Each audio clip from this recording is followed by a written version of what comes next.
শুরু হয়েছে ২১শে বইমেলা। এবারের বইমেলার মূল প্রতিপাদ্য জুলাই গণ অভ্যুত্থান, নতুন বাংলাদেশ নির্মাণ। সরেজমিনে মেলা চত্বর ঘুরে বইমেলার এই প্রতিপাদ্যেরই চিত্র দেখা মিলছে। পুরা আন্দোলনের যে স্মৃতিগুলো ছিল, এটা একদম টাটকা ইতিহাস। তো আসলে এইটা যদি এখন সংরক্ষণ করতে না পারি প্রপারলি, এটা আসলে আলটিমেটলি হারিয়ে যাবে। বইমেলায় এবার নতুন সংযোজন বৈষম্য বিরোধী ছাত্র আন্দোলনের স্টলটিতে অভ্যুত্থানের বিষয়ভিত্তিক লেখক ও প্রকাশকদের বই প্রদর্শিত হচ্ছে বইপ্রেমীদের জন্য। স্টলটা দেওয়ার মেইন লক্ষ্য ছিল যে গণঅভ্যুত্থান রিলেটেড লেখকগণ যে বইগুলো লিখছেন, আমরা তাদের কাছ থেকে বইগুলো কালেক্ট করতে চাই এবং তাদের কথা এই পুরো আন্দোলনের কথাটাকে বইয়ের মাধ্যমে ফুটিয়ে তুলতে চাই।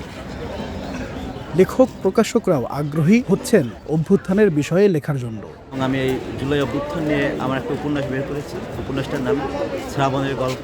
মূলত ঢাকা বিশ্ববিদ্যালয়ের একটা মেয়েকে কেন্দ্র করে গল্পটা আবর্তিত হয় এবং শহীদ আবরার থেকে ৫ই আগস্ট পর্যন্ত যে সকল ঘটনাবলী শেখ হাসিনা তৎকালীন স্বৈরশাসকের আমল ঘটেছে সবগুলো স্থান পেয়েছে।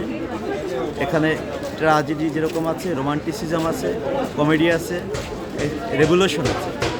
তবে বইমেলার শুরু থেকে এবার ভাইরাল বৈষম্য বিরোধী ছাত্র আন্দোলনের স্থাপিত ঘৃণাস্তম্ভ সম্বলিত ময়লার ঝুড়ি বা ডাস্টবিন।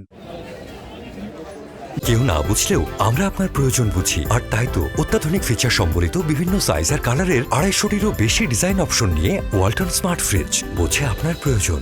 বইমেলায় আগত দর্শনার্থী ও পাঠকরা বিপুল উৎসাহ নিয়েই ময়লা ফেলছেন ডাস্টবিনে।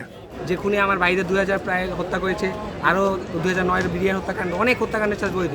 শেখ হাসিনা বাংলাদেশে একটা কলঙ্ক অধ্যায়। ঠিক আছে, আমরা চাই এই খুনের বিচার হোক এবং এরকম ডাস্টবিন শুধু এই বইমেলায় না, পুরো বাংলাদেশ হোক, প্রতি এলাকায় হোক, যেসব জায়গায় বাংলাদেশে ময়লা থাকে ওই সব জায়গায় বেশি এইসব ডাস্টবিন হোক।